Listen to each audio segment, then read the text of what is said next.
personal side of things. Like, no one likes winter, let's be honest. But it got Right. cold real fast here this year. It's like 60 degrees in my house, and I'm wearing a blanket because I'm cold.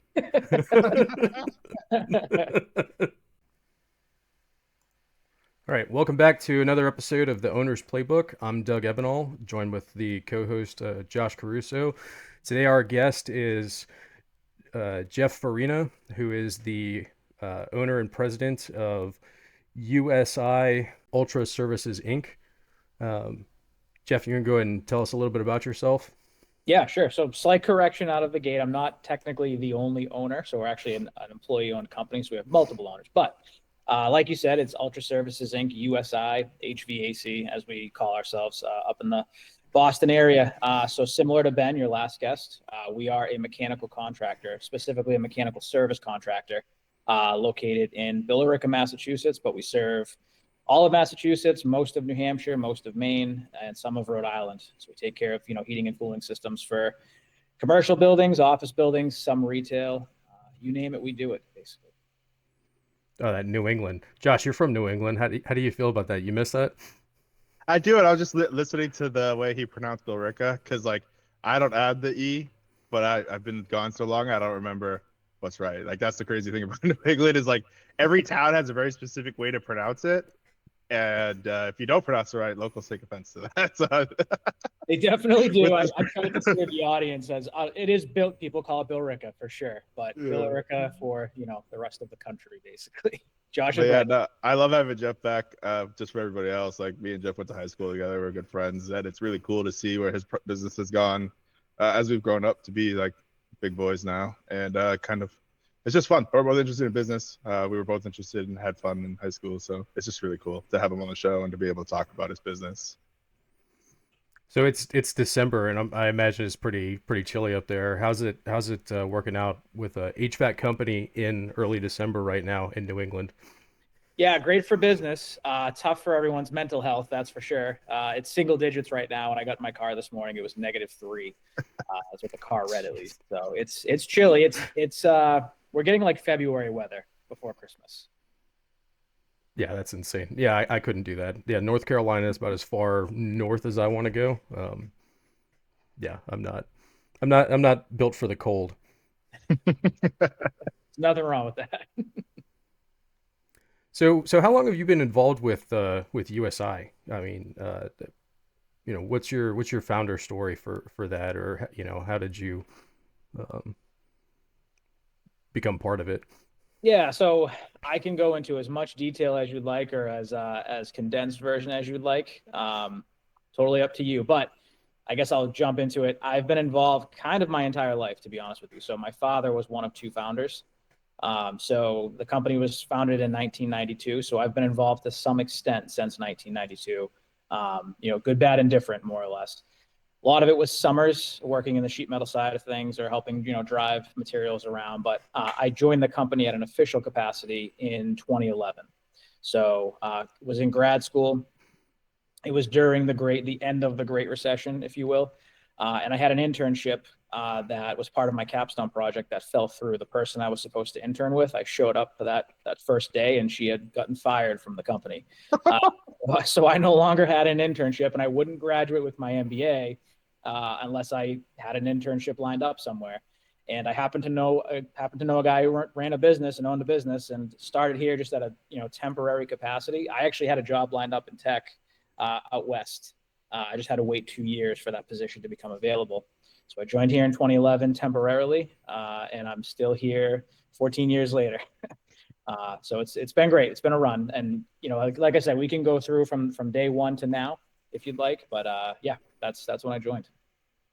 Well, it's pretty interesting to me. You're joining a company, or you're part of a company that started in the early '90s.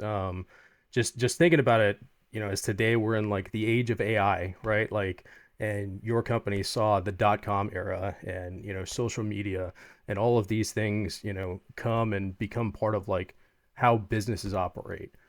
Um, what was your perspective of the modernization of USI, and how have you worked to enhance that over the years since you become involved?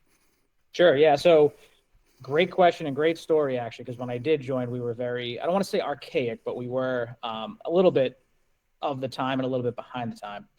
It's been a gradual drip for me. So when I first started, like I said, that 2011 date, technicians all had Nextel phones. So you'd hear the beeping up and down the hallway. They would mail in their time slips with a stamp every week and hope it gets to the office for Monday so that they get paid accordingly. Everything was done over the phone, what we call closeouts, that sort of thing. So right out of the gate, I came in sales. We created a new position for service sales.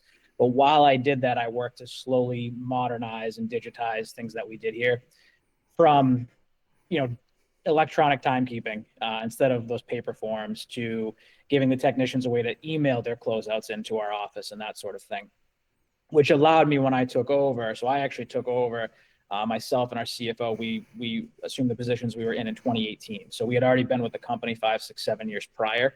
So that's where it allowed us that slow ramp up to that point. And once we did take over from there, we really did hit the ground running even further. And it was business continuity planning. I don't want to use the word, but I'll use the word. It was that digital transformation type stuff where, the field service management software, a lot of people use CRM and other types of database systems. We call it an FSM, field service management, just because you dispatch out of that, you quote out of that sort of thing. That was all hosted on-prem previously. So in order to access it, if a salesperson was on the road, they had to tunnel into our network, and it was just a horrible process. It was the only name in the game at that point in time, basically. But in 2018, we put everything in the cloud. So our exchange, just email, simple things, but everything was hosted internally. It didn't allow our force to be remote and to be on the road as well as we'd like. So that's really where we've moved it up to over the last 6, 7 years or so. I think I just like to step in. I read an interesting stat that construction as an industry, like with obviously HVAC falls into, is the least improved productivity scaled to technological advances of any industry, like on the like single digits of improvement, and in some areas has gotten worse. So I do think it's like for me, it's hard to wrap my head around how that's possible. And people talk about it being like regulations and all these other things, but it seems like you've been able to really take advantage of it. What kind of gains have you seen from doing that? Like how has that impacted your process? What does that free up like your techs up to do? I mean, I have unfortunately suffered through connecting through VPN into a network while you're on the move, and how brutally painful that is to like make a single update, hope that it synced to the server, and then if it didn't sync, then now you're redoing that entire form. And I could just see hours wasted just inputting data. So I'd be curious to hear your insights on it and maybe how that could help other companies that maybe aren't prioritizing those types of efficiency and what they're losing. Yeah, significant gains from an efficiency standpoint, just optimizing everything. A little bit of PTSD when you mentioned, remoting in and losing. In our case, it was proposals. You'd spend an hour working on a proposal and you'd go to print it and be some sort of glitch and it would be gone because you're calling suppliers and getting pricing and you lose all that. So yeah, it's truly allowed us to work from anywhere. So our salespeople are far more efficient than they ever were. So there's a lot more revenue that comes in because of that. Our technicians now have a direct access to that system so they can enter their closeouts directly within that system. So again, we're primarily a service company. We do engage in construction, but it starts at service for us. When they're on a customer location dealing with a unit that's not heating or a unit that's not cooling, they can enter their job notes in what we call the closeouts directly within that system. The other thing too is thankfully we did it when we did, because when COVID happened, it allowed us to be completely remote and the operation to truly not skip a beat. So we were very fortunate there. Perfect. So if you had one piece of like just little advice as it relates to digitizing for maybe a company that's at the growth stages that you were in the early 2000s or 2010s when that started really happening, what would be one process that you would be like, if you're not doing this, you're really jeopardizing your business type of thing? Yeah, it's just getting as much of it within the cloud as possible so that you're not tied down to one location. And the other thing too is it's not just, okay, it's available anywhere, it's ubiquitous computing, sure, but there's so much more that goes with that. There's obviously an increased price. So the software we were using prior was only $2,500 a year. Now we're paying $80,000 a year. So a large increase, but that brings reporting at a scale that you never had before. there are CRM, functional aspects there that you never had prior.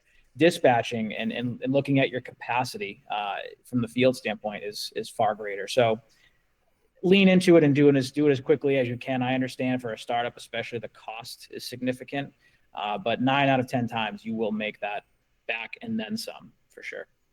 So it sounds like if they're at that transition point where they're going from maybe an individual running 3 or 4 teams and they want to scale it to being able to have 20 teams or however many, like that's probably one of the first things that you want to iron out is how you're going to manage that. Because that is something I've seen, and that's across every industry, is growing faster than the infrastructure exists to support it. Yeah. So it sounds like you said, that use case of, well, you were able to support when COVID went through. Like those are the kind of gains that I've seen that happens from tech that people don't think about until it's too late. And if you prepared for it, like you can seize the opportunity. And if you didn't, like that's kind of the game changer. And I think bring it back to where Doug was talking about with the AI, just boom. It's like positioning yourself to take advantage of the opportunities that come from it, puts you in a great place. Pretending it's not going to happen, which I think a lot of people did with the internet, and then even with as mobile technology increased, that kind of just writes you a check for not existing past that era. So I think that's great advice that you gave. I love it. There will be pain when you first start. We actually we just went through another migration to a totally different system this past summer, and we're now on the other side of it. But there is pain, but you just have to get through it, and it will be worth it. So to shift gears a little bit, I've in preparation for this interview, looked through your LinkedIn and your company's profile and things like that. You guys seem very people friendly, people first. You personally post a lot of pictures of operations happening, cool pictures of cranes lifting some heavy gear up there and stuff. I guess maybe you talk through like a relationship with the teams and the crews and how that works for you guys. I know that there's you operate in a union environment, and you can probably walk through that for us a little bit, because I know that's it's not a concept that is universal throughout the industry. Sure. Yeah. So the second part, and then I'll go into the first part Sure. from there. That works. So the union aspect. So our technicians are all members of Boston Pipe Fitters Local 537 is that union. The advantage for us is they bring labor directly to us. So as a contractor, excuse me, I'm losing my voice here. As a contractor, they bring highly specialized labor directly to us. They have a 5-year apprenticeship program. So they'll assign us, let's say, a first-year apprentice who will work during the day, and then he goes to school at night. And the buy-in for an apprentice financially is $0. It's just their time. So they're getting paid with us while they're working. And then every year they go from they upgrade their labor grade. So they go from a first year, second year, third year, fourth year, and then to a journey person. So they're literally getting paid while they're in school. Not at the same time. It's work during the day, school at night, but they're getting paid while they're getting their education. And then they graduate with a license in Massachusetts, and the sky is the limit for them there. So the union's great as far as that aspect goes. If I had to source my own labor, you guys know hiring anyone is always a gamble. But now imagine from a specialized trade, a skilled trade standpoint, even more so. Your reputation can be put on the line. There could be liability on the line if things are installed improperly, that sort of thing. So big help there. When I say the sky is the limit, that's where, Doug, you make a great point about the culture, because once these technicians graduate, they can go anywhere. They can work for any of our competitors, that sort of thing. And what sets us apart is truly that culture. And Ben, I'll do a bunch of callbacks to Ben's interview because it was a great interview that you guys had. That truly is what sets you apart. He mentioned, someone had started, I think it was their first or second week, and he gave them a gift card on their birthday. And the person had mentioned to him that, hey, I've worked in this industry for 5 years, and no one's ever even said happy birthday to me, let alone giving me a gift card. I came through, and you guys probably similar as well, the management school of truly servant leadership. They don't work for me, I work for them. That's how it is. So once you become any sort of management position within USI, it's you work for your crews now. Your job is to make it so that their job is as easy as possible and they can do their best work. So that really is that's our mantra. It always has been.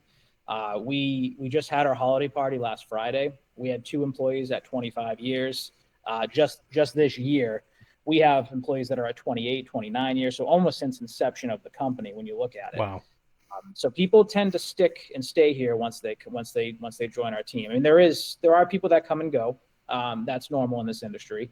There's a limited labor pool to pull from, but the biggest thing as a leader is your job is to make it so that it is a good place to work. It is an optimal place for people to come and do what it is that they need to do every single day, and to not have them worry about the fluff and just focus on doing what it is that they do best, and elevating them, from a culture standpoint, personal standpoint, whatever it might be. That's our shtick here, and it will never change. That's actually really interesting because down here, the biggest heartache that basically every industry within that kind of service contractor industry that I've heard so far has been hiring, finding people that will do the job well and that you can rely on won't just randomly the next day not be at the site and you just don't have the people and you're missing timelines from a personnel standpoint. I think that's what Ben was saying, and it kind of translates seems directly to what you're saying is either way, the universal lever is if you're not taking care of your employees, you're going to have a problem. But I do think it's an interesting solution, at least that they have up there. I really love how they do the 1, 2, 3, 4 year. It reminds me a lot of the Marine Corps and coming up in leadership positions because there's some level of like pride and value that's associated to hitting those marks. Like I know for us, like getting promoted to the grades meant something because you know what it takes to get there, and it kind of brings you into a new club every time you go up. So I think that is actually, like, as a culture standpoint, both having a meaning behind what the grade they're in, and also like how do you retain them. I think great points, and I think how you retain them, that leadership aspect, I think it's lost on a lot of people. When I was going through my MBA, I don't know if it was similar for you, but the thing that almost everybody there lacked was experience leading. I mean, I had individuals that were VPs at Fortune 500 companies, SVPs at Fortune 500 companies that had never been in charge more, like personally, than like 3 or 4 people. So like that's the gap they're trying to fill with that program. But I do think I mean, like you said, growing up in that industry, it seems uh, it's part of the experience, how to gain more scope, how to be a leader, how to retain it, and the people that can't figure it out, I imagine, don't make it very long. Yeah, right. Exactly. You tend to weed out and weed out fast if you have to. We are very fortunate with that union side of things because it's very bureaucratic in that sense. You mentioned the grades and your side of things. It's the same way here. It's a very selective process, and if you squander that opportunity as an apprentice, that's it. You usually don't get a second chance. They take it very seriously, which is good for us. Mm-hmm. Yeah, it sounds like a great deal. Want to kind of pull on the thread that Josh was talking about, especially with our military background. We're definitely planners, right? So like we think through things and like what's coming next. Talked a little bit about the weather earlier, just in a joking capacity, but like, you know, uh, in reality, like what happens when there is a heat wave or a deep freeze or something like that that's coming? What is your reaction? Do you guys have like coop plans and things that are set for that type of thing? Yeah, you try to Walk us plan through that. ahead as best as you can. Yeah, The weather you can't control, unless you believe some sort of other aspect that you can control. But yeah, I can't control the weather. I'll just put it that way. right, Uh, so you try to we always have an on-call technician, but days and situations like this past week, one is not enough. So we have a service manager. He'll work directly with the on-call schedule that he makes a year prior, but also his key technicians, and we'll see if anyone can be on standby or on backup. So sometimes we'll have 2 or 3. This past summer, we had situations and we had 4 on-call technicians. I've never seen that. It was very, very hot summer these last 2 summers here too. So you do the best you can, to be completely honest with you. You can definitely over prepare and you can definitely under prepare. I think you're never perfect. It's always I wish I had one more, or maybe we have too many. right. But you just do the best you can. Well, it's like the different risks and stuff. Am I gonna keep more people on if I don't need them, or do I want to be caught with my pants down and not be able to react to something that's coming? Yeah, no, it's a great point. I actually have so I've been thinking about that a lot, honestly. It's like whether because it has significant impacts, and I think the bigger you are, the easier it is to absorb it. But I'm sure when you were growing, it was a bigger deal. Um, how do you guys project it? Like, how do you because I don't know if you know COOP. I don't even know if that's like a civilian term, but it's continuity of operations in the military. That's what we call it. Doug's throwing out the acronyms. But like from my endpoint, because obviously now I've been big into big data for decades at this point. And so things that I've done in the past, data projects and stuff like that, is finding causality in things. Like being able to, back in the day, it would be too hard to try to prove causality between weather and individual job sites. But something I've seen with AI is because of its ability to process just huge data sets. Has that been something you guys been thinking about, or even at late nights of just like, I wonder if I could have something that would say the forecast, the next 10-day forecast is this. Generally, that means I need this many. Um, Plan it, see it, and then trial and error, learn through that. Just curious about your thoughts on it, what you guys do now, and maybe potential for the future of like automation. Yeah, I would love that.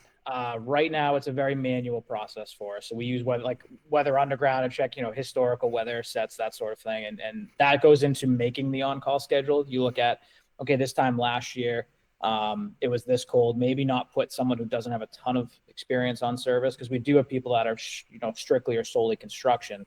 They can Mhm. handle service, but it's only in a pinch. So maybe you put them in the more mild weeks, and the very skilled service people in the colder weeks. That's one. I think another cool thing that would be great from an AI standpoint would be, so we use Service Titan now. That's our FSM that we use. If something could plug into Service Titan and say, these customers last year, you had this many after hours calls with. But on top of that, to take equipment, this customer has equipment age average of 25 years, well past Mm. its lifespan. Be prepared for potentially more calls because the equipment's older. Something like that would be fantastic. That's actually something I'm gonna steal that one. Yeah, I'm I never, going to I write that never, one I down. never once thought of integrating the like models and like the just the age of equipment. Because like obviously in finance, you'd appreciate it's like you have like this average life or whatever. Um, but adding that to weather to then also service calls, Mhm. I definitely think that could definitely go somewhere. And I know Service Titan allows API integration, which is pretty cool as a platform. I've heard a lot of good things about them, aside from the price point. But Yeah, That that would be fantastic. That preparedness, and then that's the competitive advantage that we can offer too to people, is a roundup of, not only are we ready when you're on call, but when we do an annual review with a client, hey, this is where your equipment is age wise, so you can plan from a budgeting standpoint. Which right now we Mhm. do that, but it's entirely manual. I have to do Yeah. that stuff myself. so who is USI best set up to help, and like what would be the simplest way for them to reach out to you? Is it, calling you, emailing you, visit the website, fill out a form? What's your typical customer look like, and how does that go down? Yeah, sure. So as far as reaching out to us, all of the above: website, call, email. I can go through the details on that. But we primarily serve office space, commercial office space, lab.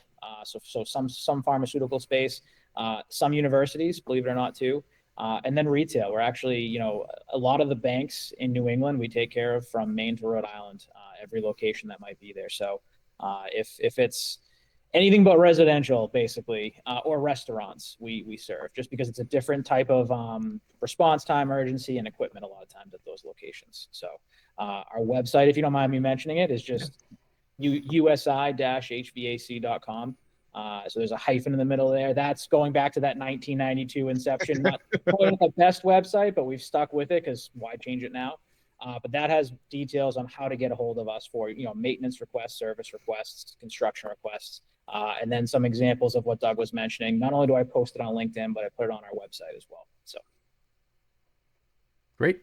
Um, so this is interesting. We keep talking about Ben's interview. That's Ben Westby. If you didn't watch that, go back and watch our interview with him. We plug that real quick. But he was also kind of in the same position where he ended up buying a company. In your case, your second generation ownership. Um, for somebody that's stepping into that, somebody that is getting into a company that's been around for a while, either buying it, or um, however that comes about, what's the advice that you would give them, and things to look at, things to be wary of, things to be excited for. What's your take? Yeah, so the big thing would be kind of what we already talked about of that servant leadership style. So you have to have that fundamental down to, to get people to row the same direction as you. That is key. You will build if you don't already have key people. Ben mentioned he already had some key people at the business prior, so that helped him out. If you don't already have them, you need to establish them. And if you do have them, you need to keep them there through those means, through being in the business yourself, working, in the trenches with them, that sort of thing. The other thing is just keep an eye, like for us, we keep an eye on receivables, right? So how much is out there? That tells us kind of where if that starts to dwindle down, we know, okay, we're slowing down a little bit. And then from a mechanical contractor standpoint, maintenance contracts, we call them the annuity for the business, and it is the truth. Is the truth. If you build those maintenance contracts, we do it in a way where we're not looking to necessarily make money. It's the way to open the door, to that client for us. So we go in, we'll do a maintenance report, we'll change the filters, the belts, grease bearings, tune up the equipment, and then put together a report of these repairs need to happen. You should, plan for this. It needs to happen now. Budget for this replacement if and when. And then relationships, it's cliche, but relationships are truly key, especially in Boston. It's a very small and incestuous industry, to be honest with you. Everyone knows everyone, which is good and bad. We get brought into new buildings because a facility manager will leave his current company, go to a new building, and bring us along with him. We also lose properties because of that same thing happening in reverse to us as well. So it really is like people say it all the time. It's your relationships, and it's cheaper to maintain a customer than it is to find a new one, that sort of thing. It really is true in this industry, at least in this region. So just don't lose sight of that basic stuff. Practice what you preach, live that every day, and it'll happen organically. That's great. I appreciate it. Geoff, we want to thank you again for joining us. Again, this is the Owner's Playbook. Josh, you want to close us out? Do you have anything else we want to ask Geoff? And again, Geoff, thanks. Appreciate your time. Likewise. Yeah, Geoff, I thoroughly appreciate you coming and having this little chat with us. Great to see where you've come since we were teenagers. I really love seeing the success that you had. I'm proud of you. I don't know if anybody else says it, but I think that you've definitely done a good job of taking a business, growing it, and bringing it into the modern era. That is something that kills a lot of companies. So I think I wish all the success to you. I think the anchors that you hit on, I think that's going to be a common theme throughout this Owner's Playbook, because it's just truly the differentiator between a successful business and a successful business is really people. And I think it's interesting because of, again, AI. I'm just like alive in it, but people talk a lot about, hey, how AI is going to replace people. I think AI is going to replace processes. I think Right. the people element is always going to be and always going to need to be something. And the more you can basically take rid of or get rid of tasks that take time away from that, the better. And I think like businesses that take that opportunity and keep growing with it, like you're describing, focusing on the business, focusing on the relationships, I think the rest will take care of itself. So I appreciate your time. I appreciate your insights. And I think hopefully some of the things that you said will resonate with people and help them go through some of the struggles that you've already faced. And then if they ever reach out to us in comments and they want to link with you, I'll be happy to facilitate that. I imagine that you'd be open to providing some advice, because like all of us, I love talking about all this stuff. So if somebody Right. else wants to talk to me Yeah. about it, I'm going to do it. So I imagine you seem the same way. So Yep. thank you. Thank you. All right. Thanks again, Geoff. We appreciate you joining us. Likewise. Take care. It is great having a COO that is also a radio host, or was in a previous Oh, role. stop. Well, I like interned at a radio station in high school. That's Well, you about can it. tell because immediately you're like, so I've done podcasts and stuff. So when you're like, don't touch your face, watch your land, like, yeah, this is a producer right here. This guy knows what he's doing. That's for Oh sure. yeah. Well, I'm just I love very it. meticulous. He is Nothing wrong also with very that. meticulous. He's the yin to my yang. Yeah. I'm like chaotic, just living by the coattails of life, and he's like, nope, that's No. not how we're doing this. No, we need a schedule, dude. Yeah, yeah. That was like the first time we talked. Yeah, he was like, "What time do you want to start?" I was like, "I don't know, like 10, or it can be later if you want." He's like, "No, we're not doing that. 9 o'clock." It was pretty much I'll be at your house at 9. Just be ready.